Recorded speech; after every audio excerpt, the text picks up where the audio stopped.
tres últimos años casi siempre, tercero, cuarto y quinto, donde la cosa es un poco más difícil porque, bueno, a esa edad el ser humano está eh, como en la primera vejez, ¿no? Con un pie en el pasado y otro en el futuro, solo que en el caso de los viejos o de las personas mayores, pues el futuro ya no promete mucho, en cambio, cuando uno es muy joven, está en edad escolar, no es que el futuro no prometa, sino que incluso asusta o parece todo un revoltijo, o la persona, el adolescente, tú sabes, no piensa que lo conoce todo. Y no decía Oscar Wilde, me parece que era una pena que la juventud se desperdiciara entre los jóvenes, pero cinismos aparte, es una experiencia muy interesante. Permite tener un poco de esperanza, a veces mucha esperanza en lo que puede ser nuestra sociedad y otras veces te das cuenta de que la humanidad que se está formando para tomar el timón del mundo es muy distinta de la que nosotros vimos cuando tuvimos esa edad, ¿no? Bueno, tú eres más joven que yo, pero igual, hace unos 20 años o 25 años o 30, pues no había mucho de lo que hay ahora y que definitivamente está influyendo en la forma de pensar de la gente, sobre todo los más jóvenes. No sé si conoces el trabajo de... Algunas veces lo he mencionado porque me ha llamado la atención y este señor ha publicado una versión actualizada de su libro. Él publicó ese libro, me parece, en el año 2010. Nicholas Carr. El libro se llama... ¿A quién te refieres? A Nicholas Carr, C-A-R-R. Este tipo hablaba acerca de la manera en que Internet está modificando el cerebro humano. Quiero decir, cómo se van juntando las sinapsis a medida que el ser humano va madurando, no en su primera juventud. Cómo es que la herramienta es fabricada por el ser humano, pero a la vez ahora lo que está de moda son esos videos sintéticos, ¿no?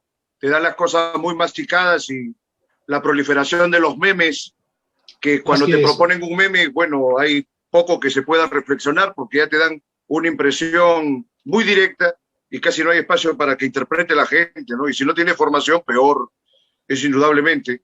Pero te iba a preguntar que hay mucha gente que se está preocupando no solo por el futuro del libro y todo lo demás, sino por el hecho de que ahora todo es visual y se supone que quienes estaban escribiendo, por ejemplo, las grandes sagas del pasado, en este momento, pues seguramente preferirían escribir guiones para series, ¿no? Que han salido muy buenas. Pero además hay otro tema ahí, a ver cómo lo es. Se dice que la gente cada vez lee menos, pero de alguna manera están muy pegados a series televisivas que algunas tienen contenidos muy interesantes. Y el correlato de eso sería cuando Cervantes escribía o cuando escribía toda la gente anterior a Cervantes, el grado de analfabetismo que había en el mundo también era tremendo. Poca gente leía o podía leer. Sin embargo, se escribieron grandes obras en aquellas épocas. ¿Cuál es tu percepción de eso, Pedro? Que hay muchas maneras de ver esto porque es polémico. Por ejemplo, en la época de Cervantes es cierto que poca gente tenía el nivel de un académico, aunque en España por lo menos mucha gente de ciertas clases sociales lo empeñaba todo para tener el grado de bachiller, ¿no? Y de hecho en el Siglo de Oro ya había obras literarias que se burlaban de esa bachilleritis, ¿no? De esa manera de pavonearse ante los títulos que cada uno pueda o no pueda tener. Pero al margen de eso, creo que no es lo mismo ver una película siendo una persona que además lee un poco que ver una película siendo una persona que solamente ve películas o series de televisión. No es lo mismo ver un video o una película o una serie que leer un libro. El cerebro funciona de manera distinta en cada caso, ¿no? Y cuando se forma cierto molde mental, digamos, adecuado para procesar un video, es probable, no digo que ocurra necesariamente, pero es probable, dicen los autores, que esa persona pierda la configuración cerebral que se necesita para leer en profundidad. De hecho, Internet es un modelo de negocio que está basado en la compulsión, en la secreción de ciertas, tú sabes, ¿no? De ciertas hormonas que nos producen una recompensa, una sensación placentera inmediata, pero que también se acaba una cosa muy rápido. pavloviana. Más que eso, algunos estudios, ahorita no tengo aquí las fuentes exactas, pero hace ya unos años había leído que se había encontrado que la respuesta de una persona que se engancha al celular, pues sí, ¿quién no está enganchado a su celular ahora? Solo que algunos tenemos otras cosas, ¿no? Además del celular. Pero quería decir, la respuesta de la persona que se ve privada de pronto de su celular o que vive enganchada a su celular, siendo lo primero que ve cuando abre los ojos por la mañana, por ejemplo, es muy similar a la que, esto es de dominio público, es muy similar a que se produce en el cerebro de un adicto a la cocaína. Entonces, si librarse de la cocaína es muy difícil, ¿no será que darnos cuenta de lo que esas herramientas nos están haciendo y tratar de controlarlas podría ser igualmente difícil? No sé, ¿qué piensas? Ya está perdida la gente, prácticamente no nadie puede eso. distanciarse del uso de esto, ¿no? Recuerda que los célebres griegos de la antigüedad se quejaban de que se hubiera inventado la palabra escrita, ¿no? Me parece que Platón era el que decía que se iba a perder la capacidad humana de retener en la memoria, que era mucho más noble, era mucho más productiva que tener el saber almacenado en rollos de papiro, ¿no? O de lo que fuera que usaran para escribir. Entonces, ¿no estará pasando ahora lo mismo? Claro. El asunto es que la historia no se repite, ¿no? Tu querido amigo Marx decía que cuando la historia se repite ya no lo hace como la tragedia que fue, sino como una comedia, ¿no? Es decir, es una caricatura, es un esperpento. Sino como una farsa, ¿no? Como una farsa, claro. Sí. Ahora bien, ahora los cambios es una visión también más pesimista, ¿no? Siempre hay cosas que el futuro nos puede deparar que no estén así previstas.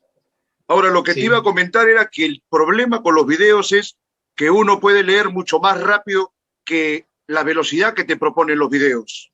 Los que están acostumbrados a leer pueden leerlo en la tercera parte del tiempo que invierten en ver, y la verdad que los que solamente están acostumbrados a aprender por medio de los videos no se percatan de esa celeridad. Entonces, bueno, por ahí hay otra gente que dice, por ejemplo, Pedro, que el haber abandonado la escritura a mano también es un detrimento de ciertas facultades cerebrales. Yo te pregunto, ¿hace cuánto tiempo, cuánta gente no escribe a mano lo mínimo, salvo las firmas? Y esto es, hasta los escritores, tú sabes. Y no es de ahora, ya de hace cuánto tiempo. Sí, es cierto. Hay un montón de matices, ¿no? En algunos sí, es que estamos tomando partes muy pequeñas de todo el panorama para decir, bueno, esto puede ser bueno en ciertos contextos para ciertas personas, y es verdad. De hecho, si no fuera por Internet, ¿cuántas cosas no sabríamos? ¿Cuánta música no habríamos escuchado? ¿Cuántas películas no habríamos visto? ¿Cuántas opiniones interesantes? Pero no todo el mundo ha llegado a tener ese tipo de descubrimientos. Porque nadie busca lo que de alguna forma no sabe. Y se la pasan en las cosas más banales, ¿no? Sí. Pero como te decía, para que tú eso tiene que presentárselo el sistema educativo o el sistema cultural que no les propone, ¿no? Sí. Pero te comento, Pedro, no hay una responsabilidad del Estado, de los gobiernos, cuyos sistemas educativos y cuyo sector cultural es deplorable o paupérrimo, pese a las buenas intenciones y los buenos esfuerzos de quienes estén involucrados ahí. Por ejemplo, el plan lector. Yo me imagino que si hicieras un plan lector tú u otro que conoce literatura, yo mismo digo, pongo obras de gente que verdaderamente hagan despertar el amor a la literatura, al conocimiento, a la exaltación del espíritu, en fin, pero no a cualquier nimiedad ni a cualquier producto, digamos, de una calidad que no es excepcional, atendiendo a que los educandos tienen un nivel mínimo. No sé, yo lo primero que uno debe arrancar a leer es la Ilíada, la Odisea, en fin, lo que más o menos te ha edificado Occidente, ¿no? Tú como educador y como escritor, ¿qué percepción tienes sobre eso? A ver, coméntame, Pedro.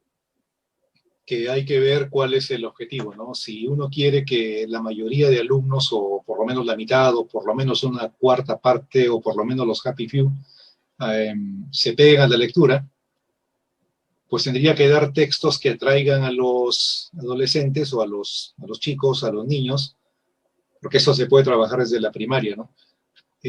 Pero por otro lado, la cuestión es el canon escolar, la selección, sobre la base de qué criterios uno elige sus textos.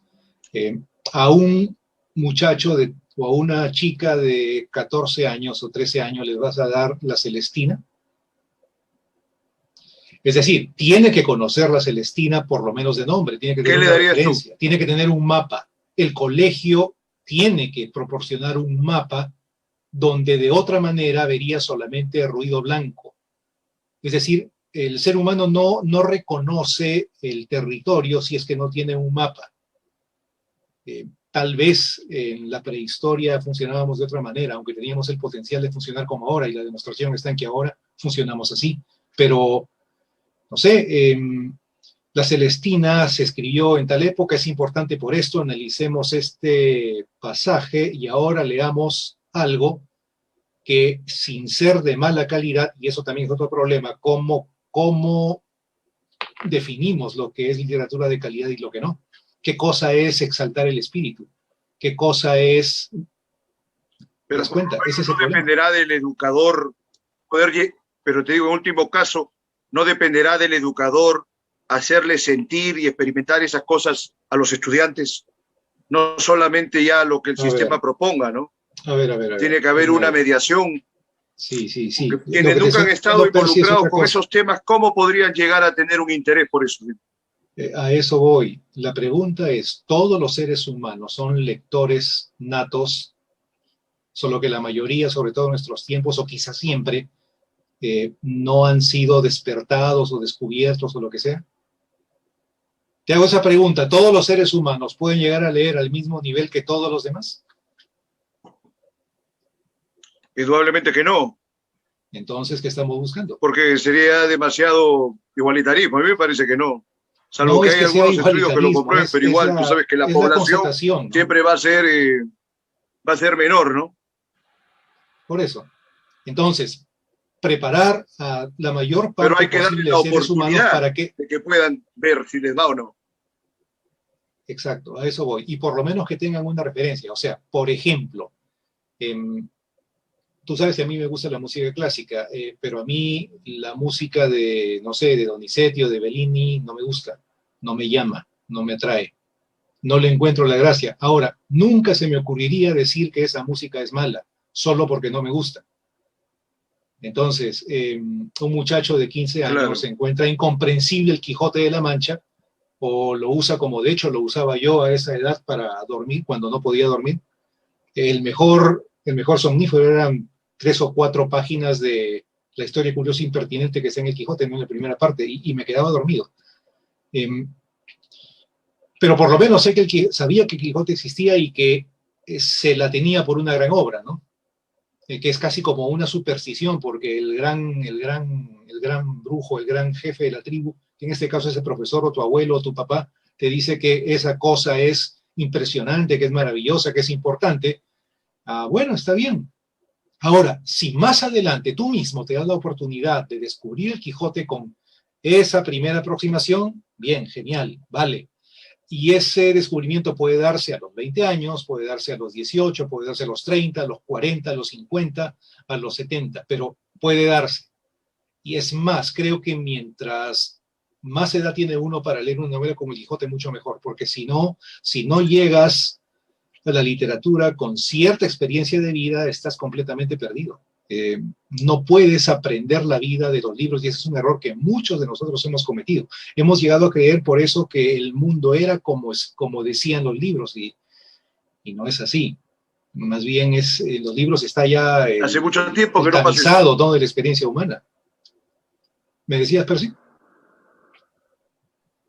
Efectivamente, pero se me perdió el último minuto que hablaste, pero entendí algo sobre que algo era muy maravilloso y tal.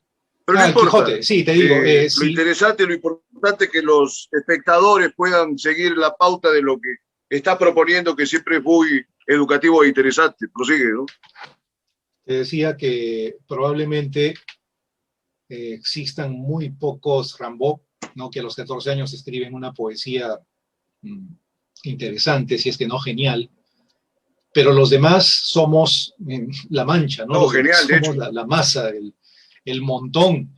Así que para el montón que hay, porque finalmente la escuela es una institución hecha para el montón, tal como se le entiende hoy, ¿no? Desde la época de la Ilustración, cuando se pensaba que la educación iba a redimir al ser humano, lo iba a traer a la luz, lo iba a hacer dejar las tinieblas, y ese fue el problema, ¿no? Ese racionalismo excesivo de la Ilustración hizo saltar la reacción completamente opuesta, ¿no? El romanticismo, es decir, el inconsciente, la noche, lo nocturno, lo irracional también, no Es se el olviden de régimen eso. del romanticismo y el régimen del terror.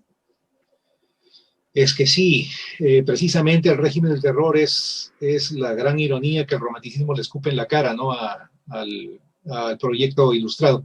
Ahora, eso fue en su época. El romanticismo tuvo sus excesos, es más, me parece que Safransky, pero también me parece que Isaiah Berlin trazan una línea genealógica entre el romanticismo alemán de finales del siglo XVIII hasta el nazismo, ¿no? Y no solamente ellos, hay autores franceses que hacen lo mismo. Te dicen Hitler es el último hijo del romanticismo. Si no hubiera habido romanticismo, no hubiera habido nazismo. Y lo argumentan desde el lado de esa concepción tan etérea como la patria, la sangre, el suelo, que si tú lees los discursos sobre la patria de los románticos alemanes del cambio del 18 al 19, encuentras ya ahí nomás el protonazismo, ¿no?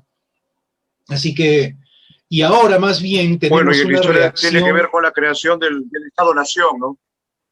justamente, pero te digo, ahora se ha redoblado esa corriente irracionalista, pero bueno, ahora ya se supone que se llama posmodernismo, ¿no?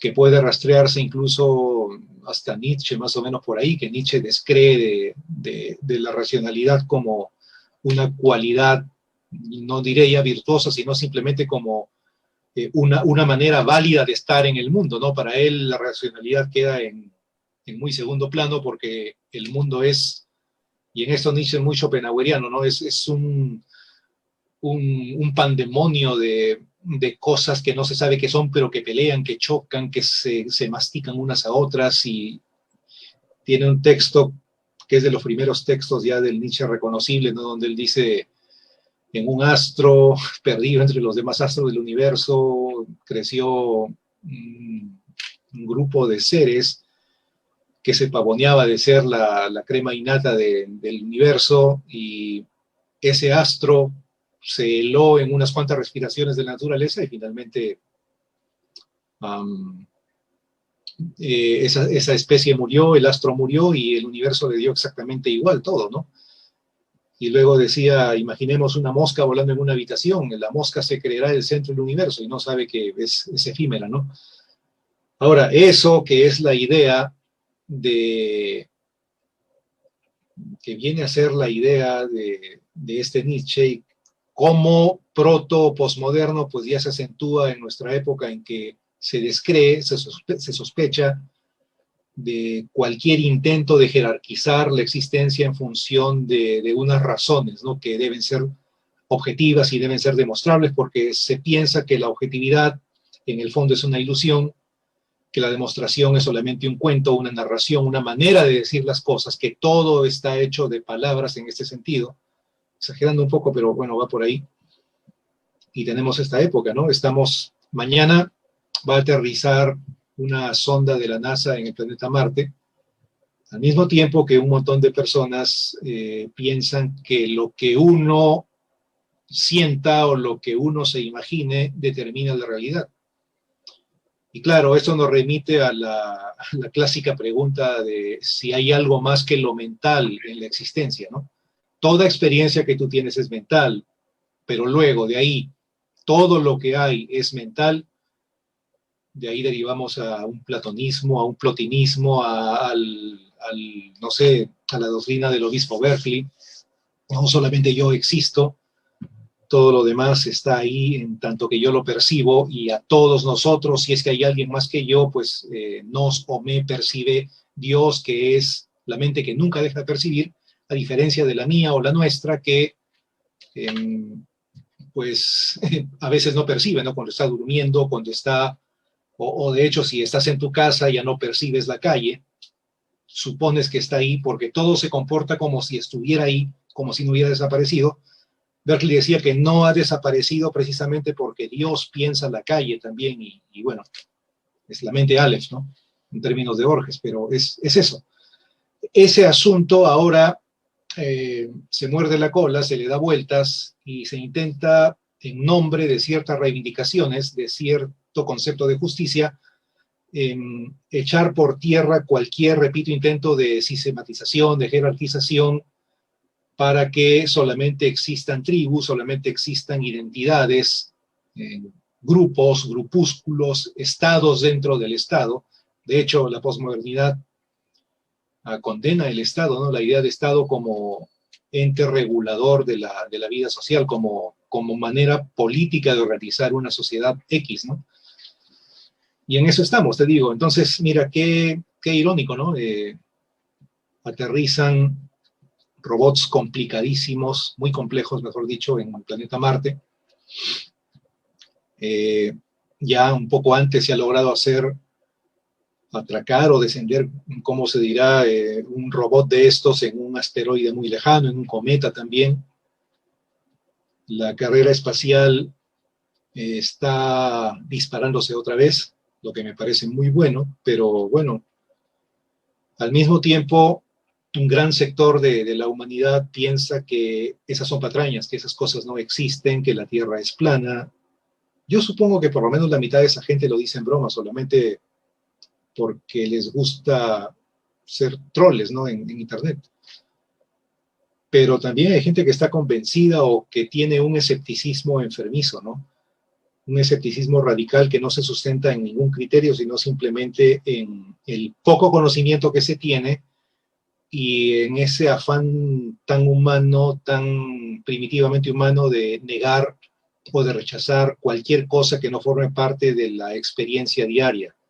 Entonces, como el método científico no forma parte de esa experiencia, pues se abarata la idea de método científico, la cierta prensa irresponsable que es inmensa, y muchos internautas, que bueno, ahora cualquiera es editor, ¿no? De sí mismo, amplifican esto, lo convierten ya en una cámara de resonancia y bueno, ahí tenemos el resultado. El desconocimiento se alimenta de desconocimiento, de desinformación, y vamos a ver qué nos depara el futuro. Por ejemplo, esta pandemia, ¿no? Mucha gente la llama plandemia, todo es un ataque, es una guerra biológica de baja intensidad que se ha originado en China, o se ha originado en China, pero tenía también el aval de las potencias occidentales, porque todo es parte de un plan para dominar, para insertar chips con las vacunas, o las vacunas son experimentos genéticos que nos van a alterar, quieren realizar experimentos con nosotros para ver qué tipo de humano sería más viable y más dominable en el futuro, o sencillamente es veneno, las vacunas son hechura de una panda de psicópatas que quiere matar la mayor cantidad posible de gente porque son neomalthusianos, porque dicen que la gente sobra en el mundo, porque los recursos que ya se agotan, etcétera. Así que, bueno, esa es la situación, ¿no? Es este caos cognitivo, que ya equivale casi a una descognición. Por lo menos eso es lo que yo pienso. No sé si es que esto es correcto necesariamente. Me parece que más o menos por ahí van las cosas. Y lo único que me queda es seguir informándome, seguir leyendo, seguir procesando ciertas cosas y sobre todo evitar los estados de ánimo exacerbados por el miedo, por la angustia, que Claro, todos Pedro, muy sentimos en bien. una situación como esta. Sí, Percy, dime. Claro, es una situación tremenda que nos ha cambiado completamente nuestros modos de estar, ¿no? De estar en el mundo, hasta de concebir la realidad. Pero mira, Pedro, te Tanto cuento no una sé, anécdota. pero bueno. Los últimos 4 o 5 minutos me ha desconectado todo, pero confío en que has hablado de algo muy interesante, pero ahorita Estuve hablando, no sé he si es muy retomado la interesante, conexión, pero se sí me me había di caído la cuenta que no antena. había señal. Más bien, pero esto está No, transmitiéndose siempre. pero estoy seguro que se ha hecho una buena performance. Ahora vamos a pasar, mira, Pedro, a hablar de algún tema ya más específico acerca de tu experiencia como escritor. digamos, tu generación es más o menos, arrancan con varios escritores a mediados de los años 80, por lo menos en Trujillo, con David Novoa y tu grupo de amigos que se decían llamar sabatianos y todo lo demás. Sabatianos, sí, pero de eso ahí fue a la los fecha, 90, bueno, no ha los 80. corrido Eso un fue en largo los 90, trecho. Bueno, vamos, entonces, de fines de 80 para los 90. Entonces, a lo que iba era, Pedro, tú no has publicado hasta el momento un libro orgánico. Zeus me libre. ¿Tuviste una participación o un premio, no sé si una mención honrosa, en el concurso del poeta joven, creo que del año 95, si no me equivoco? Eco, sí. Sí. Pero tú siempre un poco estás como saboteándote a ti mismo, ¿no? Te dije hace rato, había dicho algo interesante, lo pusiste en duda. Ahora la mención honrosa te parece una mención horrorosa. No, siempre lo fue. De repente por eso no has tenido la intención o no se ha dado la viabilidad para que tú publiques, porque eres como esa especie de un escritor secreto que en Trujillo, bueno, el que menos te conoce, sabe de tu dote, de tus investigaciones, de tus curiosidades, dice, llega un libro de Pedro Díez Canseco, ¿no? Pero tú todavía estás en reserva. O lo que te quería comentar era tres cosas. Que hay tres métodos, dicen. Hay perdón. ¿Un lector y un qué? Un lector y un diletante, no sé cómo llamarlo. Sí, o sea, un lector y un nadie diletante. debe Bueno, una escribir cosa, ni media por palabra Borges si no tiene le algo que hacía decir. mucho honor a ser lector, ¿no? Sí, bueno, ya si quieres citar la clásica frase esa de Borges, que siempre la usan, ¿no?, en estos casos. Que justo hoy día la conexión se ha hecho un infierno. Es un sabotaje cósmico ya de la red. Es probable. ¿Quién sabe? No, y además inventaba, ¿no? Las cosas que no había leído las escribía. Peor, hacía una broma de la erudición. Bueno, pero la sagacidad de Borges, bueno, eso es con lo que hablabas hace rato de Rimbaud, ¿no? ¿Te das cuenta de lo que sirven esas cosas Borges, ¿no? hoy, Percy? O sea, Borges, siendo Borges, termina firmando sin saberlo, ¿no? Porque ahora cualquiera escribe la primera idiotez que se le pasa por la mente, y para darle cierto caché, y de hecho para que mucha gente trague, pone, mi mamá me mima, Jorge Luis Borges, ¿no? Alucinante es. Y lo peor es que cuando les dices, oye, ese poema, esa frase, no la puede haber escrito ni a patadas Borges, ya te miran mal, ¿no? Si pudieran te asesinarían. Claro. No, y me ofendes, pero es que yo lo siento así, oye, es tan lindo. Pero hay... Se va la señal, mira qué cosa de hoy, esta anécdota es terrible. No sé si tú me escuchas. Pero te entiendo tu percepción. Ajá. Entonces, no, se me ha caído la antena del internet, ahorita fueron a colgarla otro rato, pero pasa que yo estoy ahorita en una zona rural. ¿Ya? Entonces, así es, hace muchos meses que no pasa esto. Todos los programas salió bien. Ajá. Okay, no, bueno, estamos en el principio, profe, de ese cuento no. Pero te iba a decir lo de Borges. ¿Qué pasa con Borges? Hacía elogio, ¿no?, de esta erudición, pero Borges, siendo un monstruo, ¿no?, de la literatura, que parece... Otra vez... Borges, un monstruo de la literatura. Bueno, hay gente que lo detesta también, ¿no? Me parece que, por ejemplo, el autor de este libro, este es el tomo 3 de La crítica de la razón literaria de Jesús Maestro, un filólogo español que enseña en la Universidad de Vigo. Él es gijonés de nacimiento. Aquí él ha desarrollado un sistema de análisis literario, de crítica literaria, según él, absolutamente racionalista, valga el retruécano, basado en la filosofía o en el entendimiento que Jesús González Maestro es, pero él firma como Jesús G. Maestro, ¿no? Jesús G, ¿no? Sí. Bueno, él se supone que parte de la filosofía de Gustavo Bueno, que es exhaustiva, es la obra de décadas y décadas. Ahora, el valor que tenga esa filosofía es otra cosa, ¿no? Pero de todas maneras es un estudio erudito, y sobre eso él ha hecho esto. Digo, este es el tercer tomo de una obra que en total tiene 3.100 y pico páginas. 3.000 y pico, ¿no? Sí. Él, por ejemplo, dice que Borges es un autor... No, lo pongo de otra manera. Él dice que Borges y muchos otros autores de no mucha valía son famosos porque mucha gente inteligente no los ha leído, ni los leerá, ¿no? Luego te da eso ya un indicio de en qué nivel considera Jesús Maestro a Borges, porque dice que Borges solamente juguetea con la filosofía, juguetea con ciertas ideas, escribió muchos cuentos, pero en realidad son todos el mismo cuento, que eso es la butad que dijo Stravinsky de Vivaldi, ¿no? Vivaldi dijo Stravinsky, pero Stravinsky era un chisco rabioso, ¿no? Stravinsky dijo, Vivaldi no escribió 600 conciertos, sino 600 veces el mismo concierto, y Jesús Maestro creo que toma ese chascarrillo para aplicarse a Borges con sus cuentos, ¿no? Ahora, que demuestre que Borges... Pero ¿cuál sería el canon que propone él, no? El canon para Mira, él... se me ha cortado la señal varias veces, pero te quería precisar un tema sobre Borges.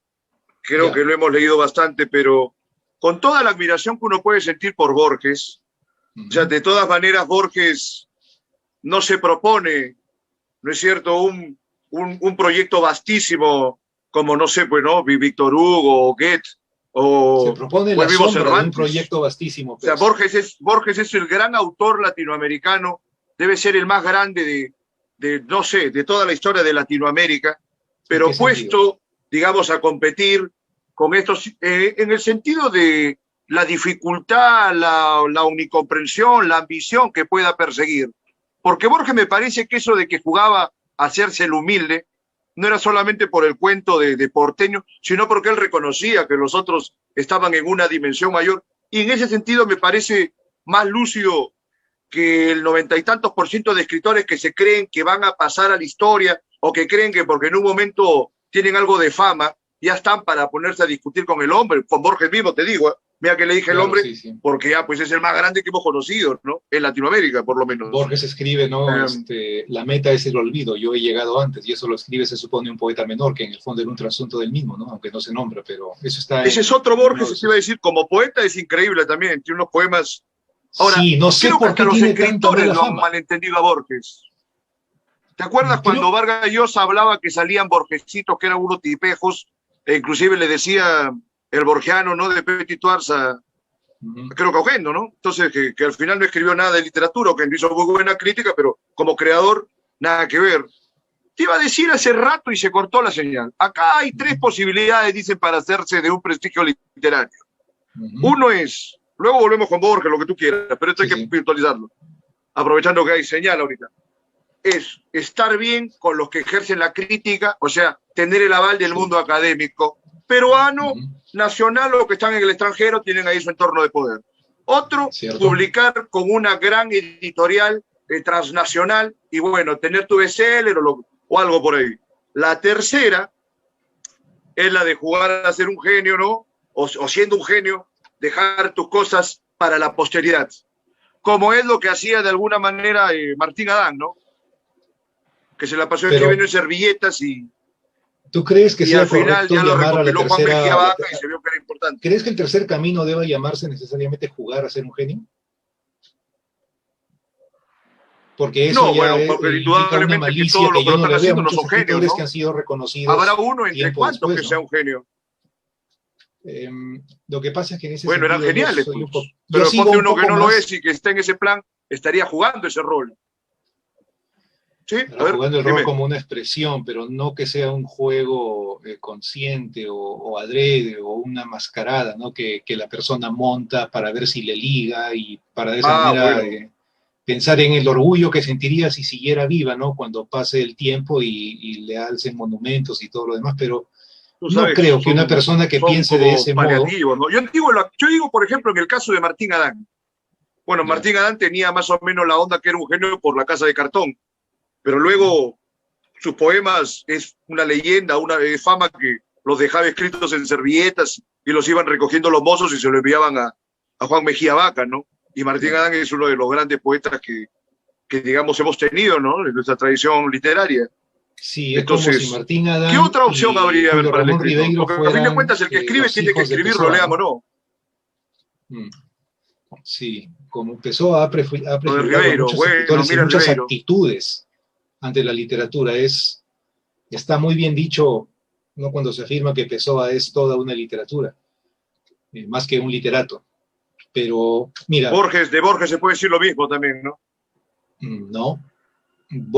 Cuando yo dije que Borges no intenta una Todas las literatura literaturas. vastísima, sino la sombra de una literatura, creo que la sombra en sentido platónico, quiero decir. Es decir, Borges escribe un montón de cuentos, un montón de ensayos, muchos poemas, y una vez que tú juntas todo eso, te da la sensación de que él hubiera apuntado a la idea de que en otro universo, en otro mundo, en otro plano ontológico, existen todos esos referentes infinitamente desplegados.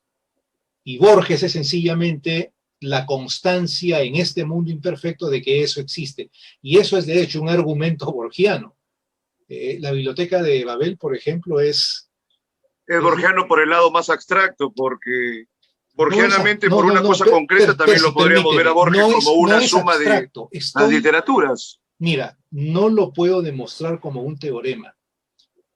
Quizás sea una cuestión de sensibilidad nada más, pero a mí me parece que Borges... Es una intuición. Sí, es una intuición, llámala así. Borges se reviste de cerebralismo porque no tiene otra manera de manifestar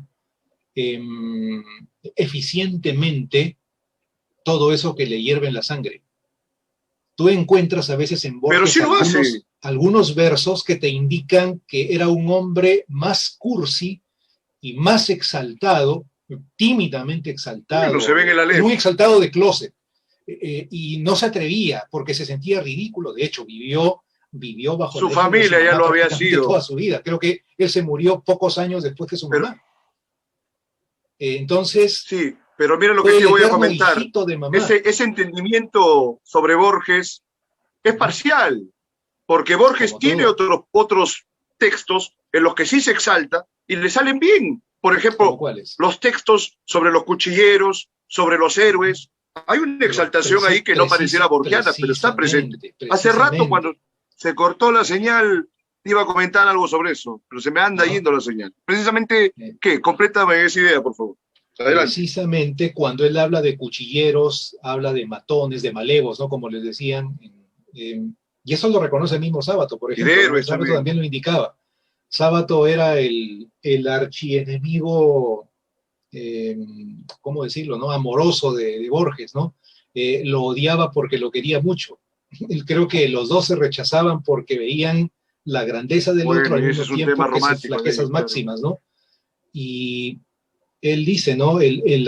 Ahora, yo no estoy de acuerdo en que el auténtico Borges, eso sí lo dice de Sábato al pie de la letra, que el auténtico Borges sea aquel que escribe sobre lo que conocía, lo que tenía más a mano, ¿no? Por ejemplo, esos maleantes, esas historias que ella luego comparaba con el asesinato de César, ¿no? Cuando acuchillaban a un simple delincuente de la esquina, o cuando habla de sus antepasados militares y de cómo le hubiera gustado a él empuñar la espada como el vikingo, ¿no? Él pensaba que podía tener sangre vikinga por su abuela inglesa, ¿no? Fanny Haslam, y también, o hablaba de los generales y de los coroneles criollos, ¿no? Del proceso republicano argentino. Entonces, Sábato dice, ahí está el Borges real, el de carne y hueso, y el de sus 2 primeros o 3 primeros poemarios, ¿no? En que habla de sus desamores, con un lenguaje, bueno, típico de la vanguardia de las épocas, pero que se nota que no intenta posar, según Borges, más bien eso sí era pose, y ahí te das cuenta, ¿no? Todo es Borges, todo lo que hizo Borges es Borges, incluso lo que él no se atrevió a publicar y que ahora se ha publicado en la típica maniobra. Por supuesto, de claro. El Borges desconocido, ¿no? Textos encontrados, una cosa así, yo no me acuerdo cómo se llama. Pero, ese es el error que te iba a señalar hace rato y que se me cortó la señal. Hay una lectura parcial. Borges es todo eso, pues. Sí, por eso, cuando tú hablabas de este plano ontológico, de los otros universos posibles o de las otras realidades posibles, yo te iba a revertir la situación de que inclusive partiendo solo de esta realidad, pero ojo, la realidad de este único mundo podía darle esa onda, ¿no? Sí, el informe de Brody es un cuentario de Borges, donde están la mayoría de esos cuentos de carne y sangre, ¿no?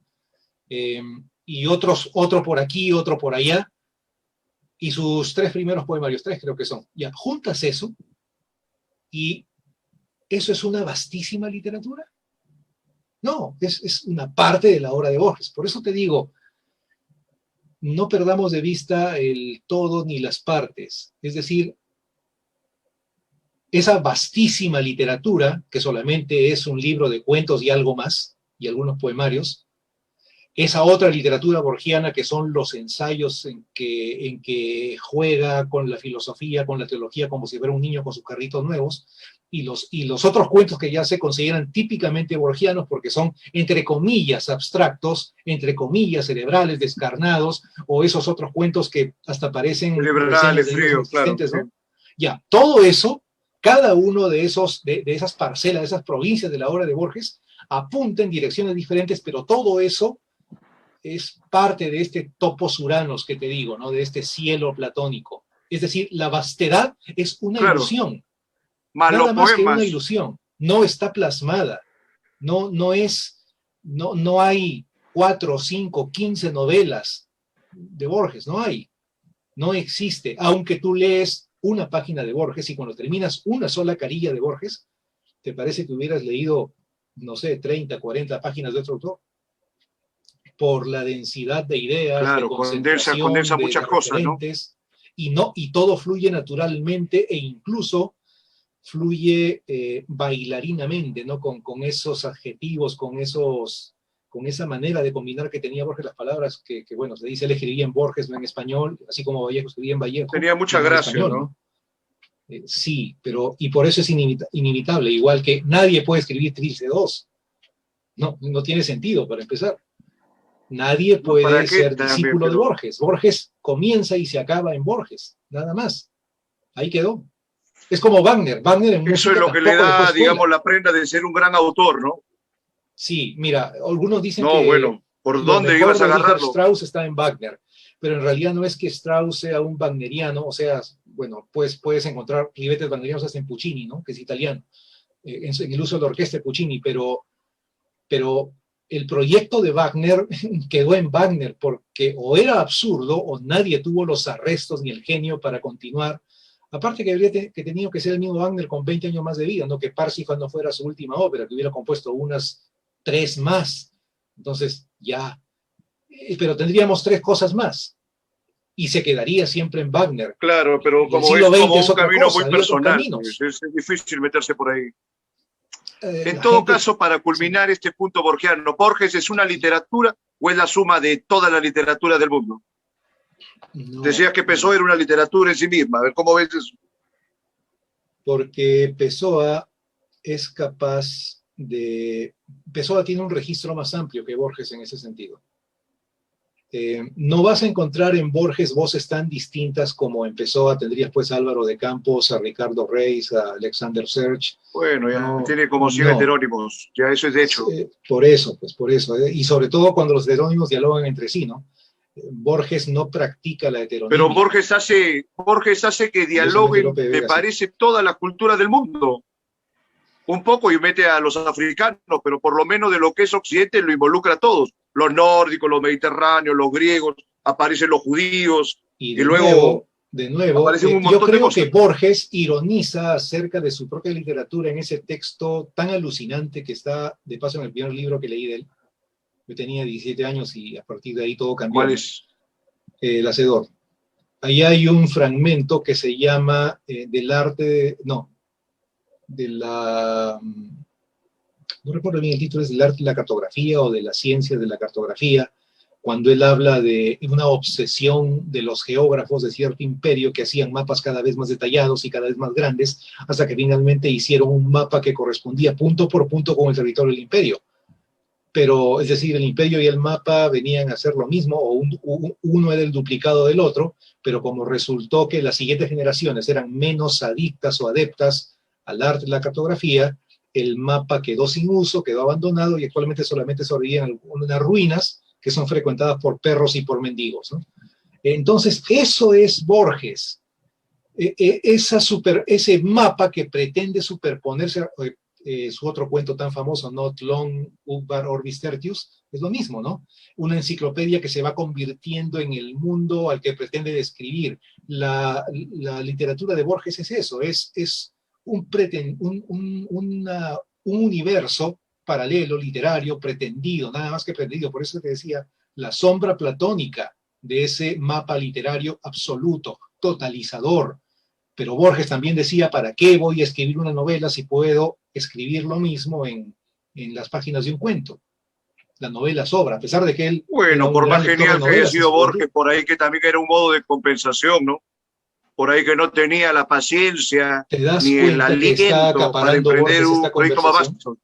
¿Te das cuenta de que Borges está acaparando la conversación? Sí, Ahí pero lo está. acapara por momentos, ¿no? Pero es que Digamos, no precisamente, se bueno, manda tenemos de un un solo conocimiento golpe por imperfecto de todo. Borges para empezar. Nada reemplaza la Eh, lectura y sobre todo el entendimiento de Esa es la onda Borges. de Borges, pues.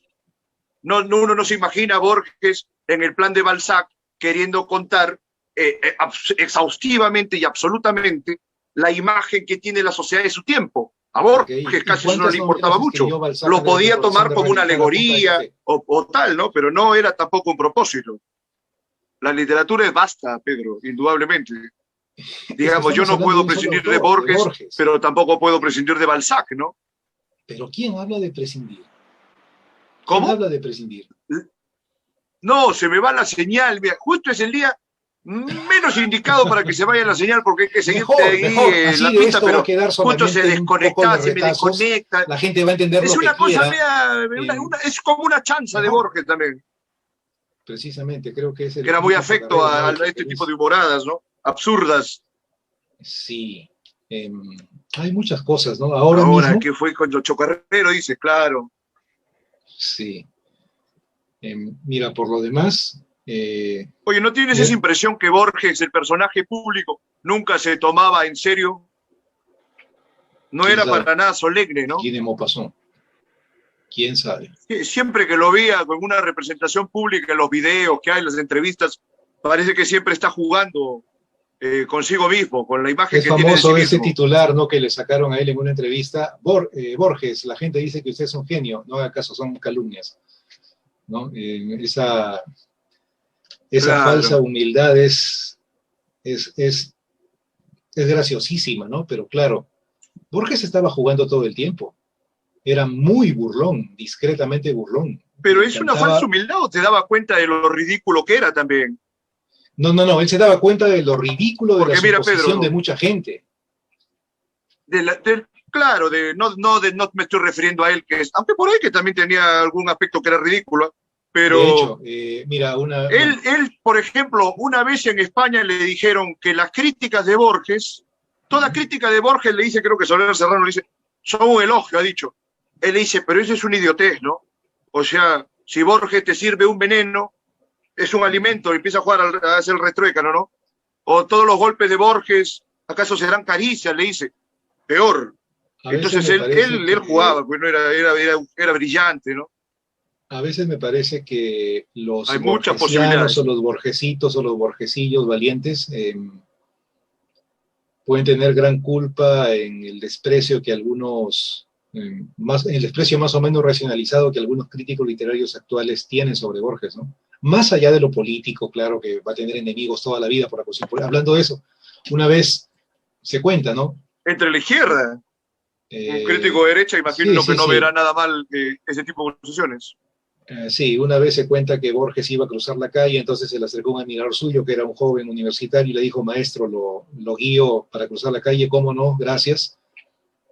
Lo toma de brazo, lo va llevando y a media calle el joven pues ya no soportó más la atención y le dice, maestro, tengo que hacerle una revelación, le tengo que contar algo. Dígame, ¿qué cosa? Soy peronista. En plena calle, ¿no? Y Borges sonríe y le responde, no se Claro. preocupe, yo también soy ciego. Sí, sí, él tenía ese humor y ese odio a Perón, ¿no? Y bueno, Oye, si pero no ese es odio a verdad Perón que venía pasó de que lo eso, muy bien que mandó. se haya inventado, ¿no? No, él siempre inventaba cosas, pero te digo, pero el odio de Borges a Perón arranca de cuando lo envían a la dirección de Pollo, ¿sabes? De Corral y Y esa en la biblioteca degradación lo que mandan tuvo. ahí, sí. ¿O hay otro Uh-huh. antecedente? A ver, tú que eres un exhaustivo borgiano. ¿O No arranca lo sé, allí? supongo que Borges en esa época me parece que no era lo que ahora se podría llamar un DBA, ¿no? Un derechista bruto y achorado de ninguna manera. Pero no veía con buenos ojos a Perón porque él No, pero tenía que era una derechichi, visión, indudablemente. sí, él tenía una visión muy elitista de lo que debía ser una sociedad, ¿no? Muy de Torre de Marfil.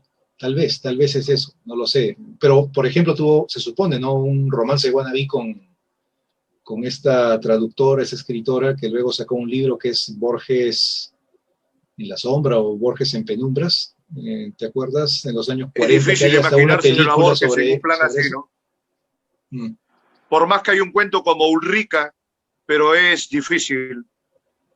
Ahora, El único lo que cuento te que se estaba supone que hablando del Borges escribe una entendimiento relación parcial, sexual, ¿no?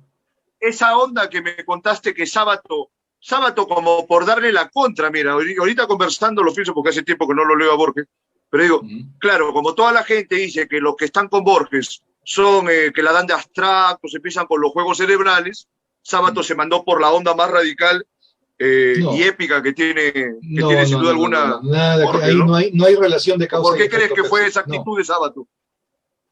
¿Por qué crees que Bueno, si le tomó hacemos Sábato? caso a Porque también eres Sábato, un lector de Sábato esa posición.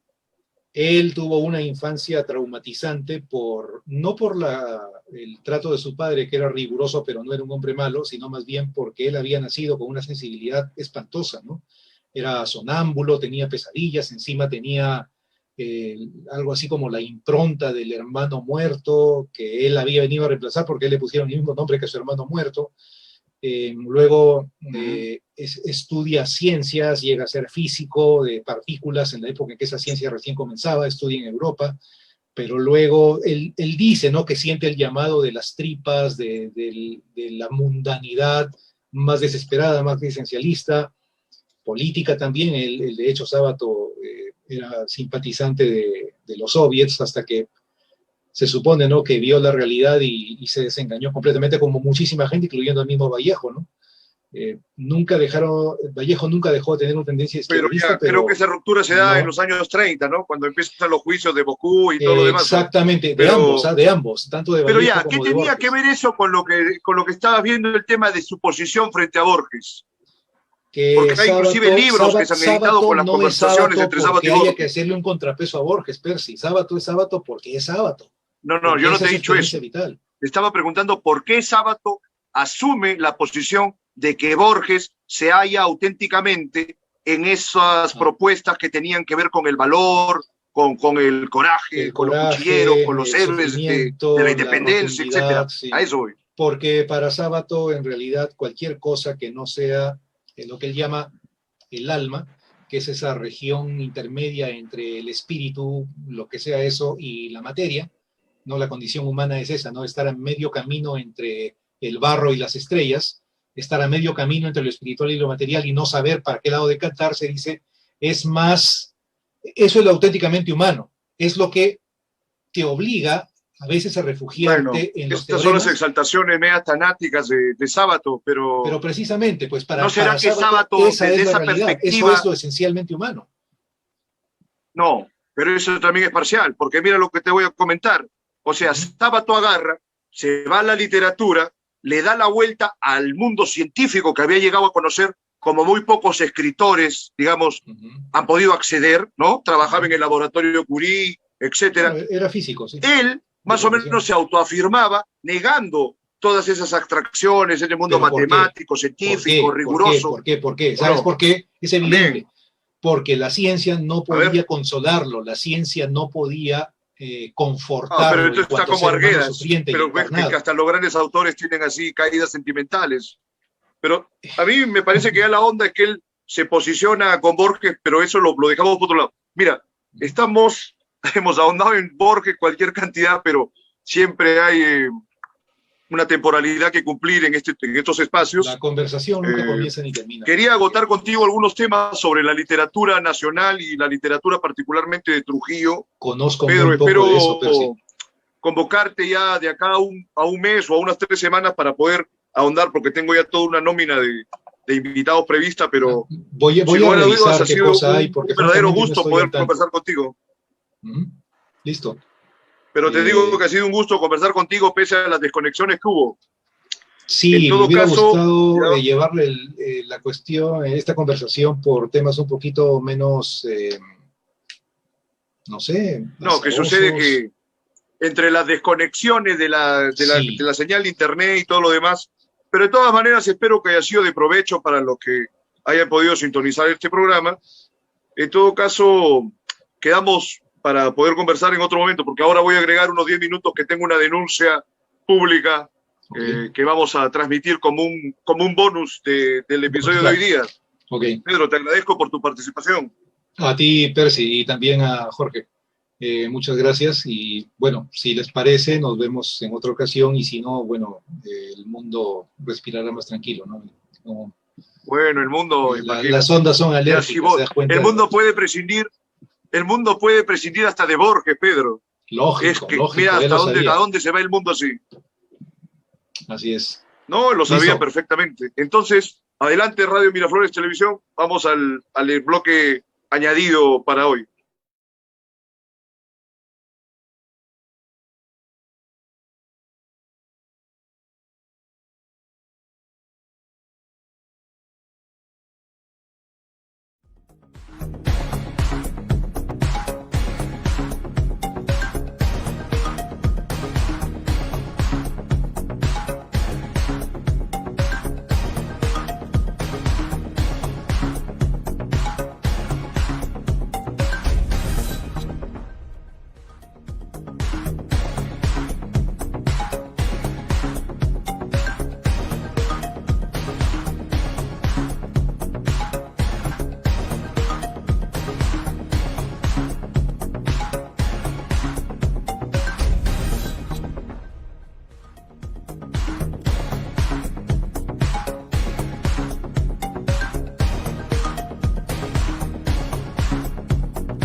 Ricardo, puedes ir compartiendo en tu muro, porque ahí está el enlace. Oh, por Dios. Ya. Dale. Buenas noches. En esta ocasión vamos a tener un agregado unos cuantos minutos porque hay más o menos una necesidad de orden público, de esclarecer un par de temas sobre la izquierda en este momento. Para eso vamos a contar con la participación de Ricardo Mía. Adelante, Ricardo, y bienvenido. ¿Qué tal, Percy? Sí, muchas gracias por la invitación a ti, al equipo de Radio Miraflores. A ver, bueno, ahorita estoy un poco apagado porque he estado preparando clases para mañana, pero bueno, veamos. Bueno, date un respiro y embala, porque no tenemos mucho tiempo, pero es interesante lo que me habías conversado acerca de diversas irregularidades en el seno del Nuevo Perú, que son irregularidades que, bueno, se han comentado desde las elecciones internas. ¿No es cierto que no se dio un cumplimiento cabal a los votos que habían obtenido diversos candidatos y que hubo varias plazas que fueron distribuidas del modo más clásico en este país, que es a dedo, y con gente que está haciendo unos papelones tremendos en sus últimas participaciones públicas, ¿no? A ver, coméntanos, Ricardo. Ya, mira, a ver, para comenzar, no es que yo haya afirmado cuestiones, pues, de hecho como tales, ¿no? Lo que yo he hecho es más bien formular una serie de preguntas, porque en verdad no me queda del todo claro, porque, a ver, lo que yo digo es que hay un grupo de personas del Partido Humanista, ¿no? Que es el partido yo decimos que es el que, digamos, se ofrece de alguna manera como, como un espacio para crear un frente en la izquierda, ¿no? Entonces ahí hay varios grupos y partidos que llevó de cambio el nombre después de Partido Humanista a Juntos por el Perú. La cuestión está que un grupo de ellos está diciendo ese tipo de acusaciones, ¿no? Lo cual, si bien pues no es que, o sea, la única prueba que hay es su propia, digamos, versión, pero claro, el problema ahí es que eso calza un poco con cómo están distribuidas las listas, ¿no? O sea, curiosamente hay más personas de Nuevo Perú o allegados o invitados, o bueno, justamente los invitados son bien cercanos a Nuevo Perú, que parece hacer sentido con lo que dicen los del Partido Humanista, ¿no? Que son aliados, ¿no? Además de Nuevo Perú.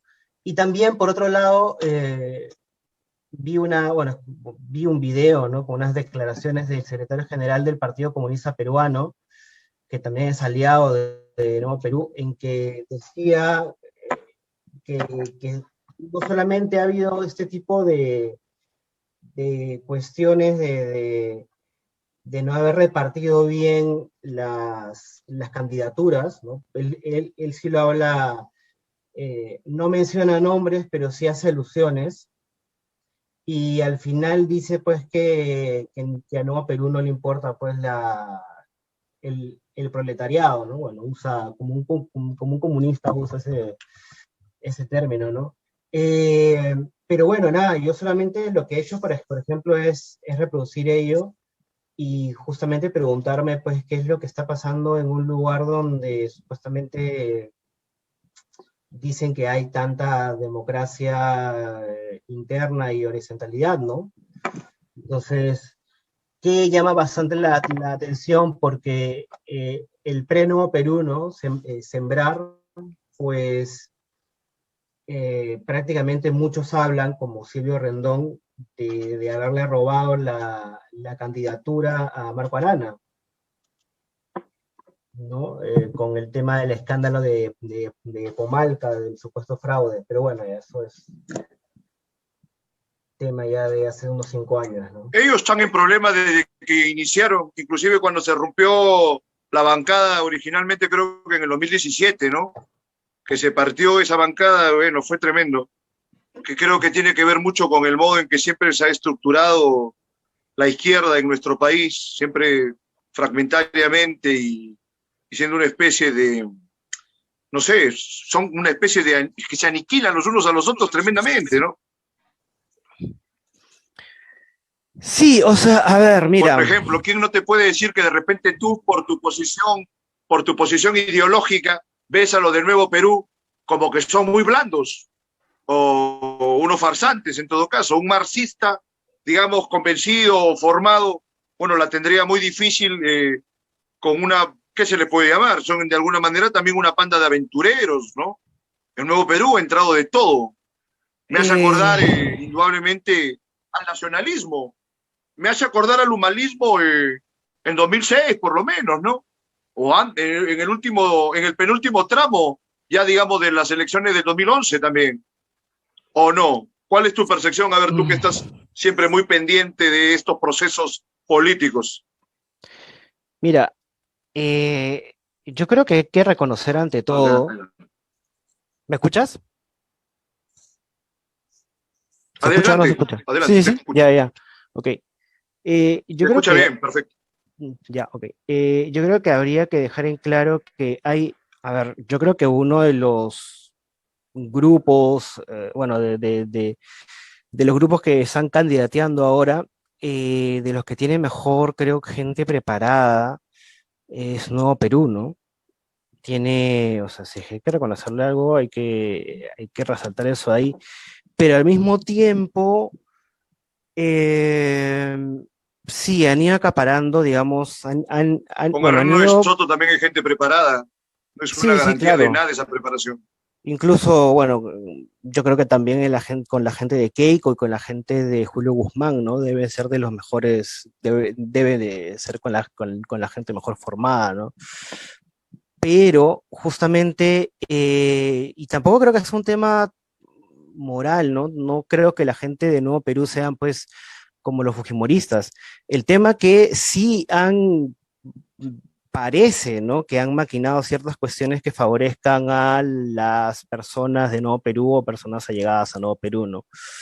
En una cuestión que, mira, yo creo que lo he dicho ya varias veces, que esto no es una cosa de que quién es más izquierdista que otro, ¿no? Porque al fin y al cabo, eh, no sé cómo eso se podría medir, además, ¿no? No es una cuestión cuantitativa. Eh, no, porque a veces eso es lo que normalmente les escucho, que hacemos todo esto acá porque somos los puros o no sé, o algo así, y es como que no, en verdad a mí no me interesa, por ejemplo, quienes apoyen ciertos cambios, por ejemplo, en el modelo neoliberal. No me interesa si es que esa persona pues es marxista, si es que es socialista, ¿no? O sea, me interesa cuáles son los intereses que va a representar, ¿no? Y en ese caso, pues yo no tendría ningún problema de pensar en una izquierda, digamos, eh, bastante amplia, ¿no? La cuestión está en que yo creo que mucha agua ha pasado debajo del puente, digamos, ¿no? Entonces, yo creo que hay ciertos sectores de la izquierda que ya están El como problema, que Ricardo, es son preguntarnos por qué se irreconciliables, va a ¿no? pensar que solo la izquierda va a salvar al Perú. Te digo, ese sectarismo que lo Mm, tuvo en otras épocas cualquier cantidad de otros partidos, ¿no? Pero o sea, solo la izquierda va a salvar al Perú. Bueno, y ahora me sorprende que diga lo del fujimorismo, que claro, indudablemente que el fujimorismo, pues, lo peor que ha pasado con el país, ya. Pero yo digo, el movimiento antifujimorista en 20 años.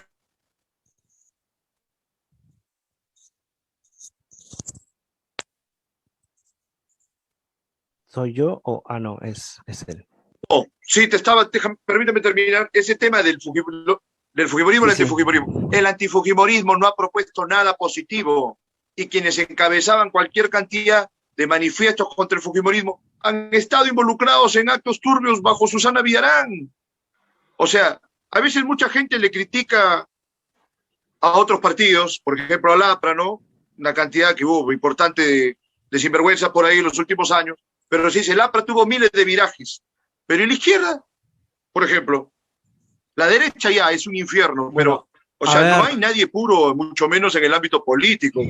A ver, no, no, para nada. A dímelo. ver, yo creo que, bueno, el APRA, bueno, ahora ya no, ¿no? Pero el APRA hasta cierto momento histórico era parte de la izquierda, ¿no? O sea, eran izquierdistas. El tema está que ser izquierdista es simplemente, al menos en la manera en la que, en la como yo la veo, es que responda a la manera en la que se formó la primera vez que se pensó en izquierda y derecha, ¿no? En la cuestión de la Revolución Francesa y demás, ¿no? Si es que los que están a favor de continuar con el régimen, con ciertas cosas que vamos a cambiar, o cambiarlo todo, ¿no? Entonces, mira, Indudablemente. las Pues, cuestiones es que, o sea, puede haber, o sea, a ver, y los que estaban en la izquierda en ese tiempo eran burgueses, ¿no?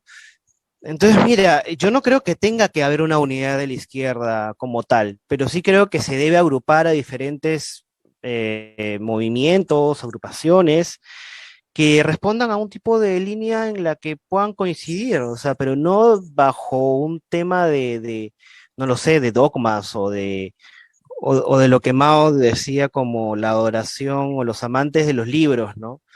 Sino de que en vez de estar viendo, pues, si es que no sé de qué tipo de tinte tu forma de rojo, no se va a llegar a nada, ¿no?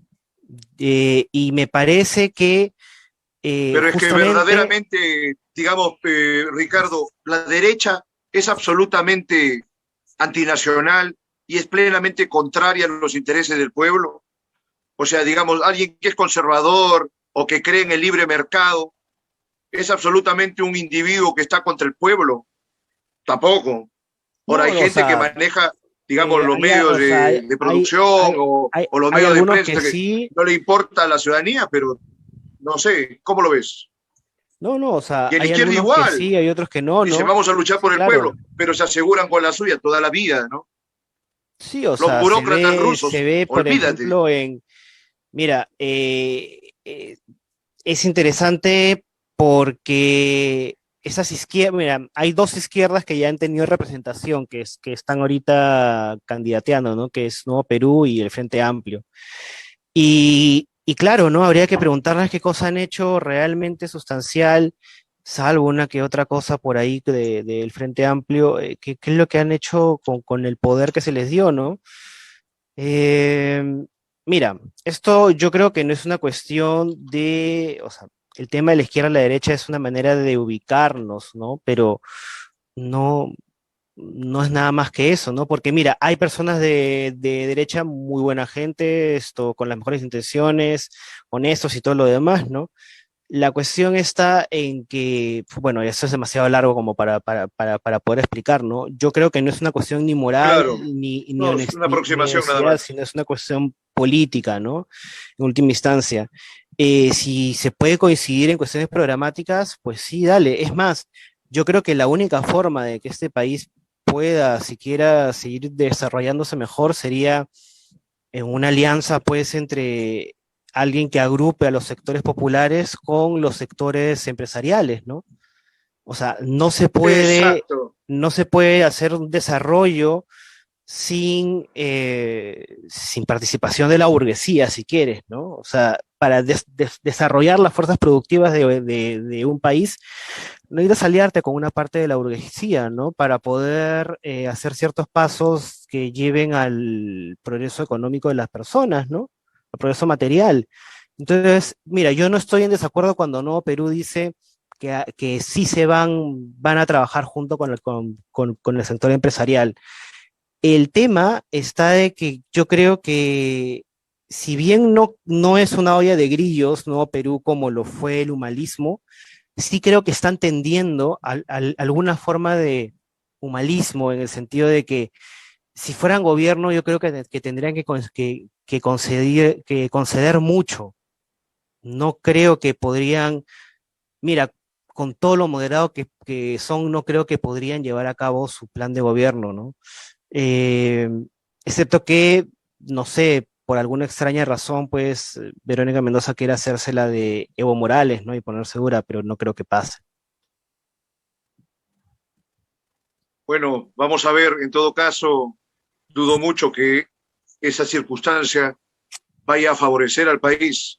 Indudablemente que el modelo y el sistema tal cual ha sido estructurado hasta la fecha ha mostrado todas sus grietas durante esta pandemia, pero lanzarse a la aventura de querer cambiarlo todo así porque sí, por un acto de la voluntad, es también una aproximación a otro infierno y hay que tener cuidado y hay que atender sobre todo a la realidad, como lo decía el mismo Lenin, que lo admiras mucho, ¿no? Entonces, Ricardo, seguimos y estamos en contacto. Por hoy nos despedimos. Nos hemos Dale, excedido dale. como 20 minutos y agradecemos a Sí, Radio sí. Miraflores por su comprensión y nos vemos el domingo ya para tratar asuntos estrictamente políticos. Buenas noches. Ok, muchas gracias. Cuídate.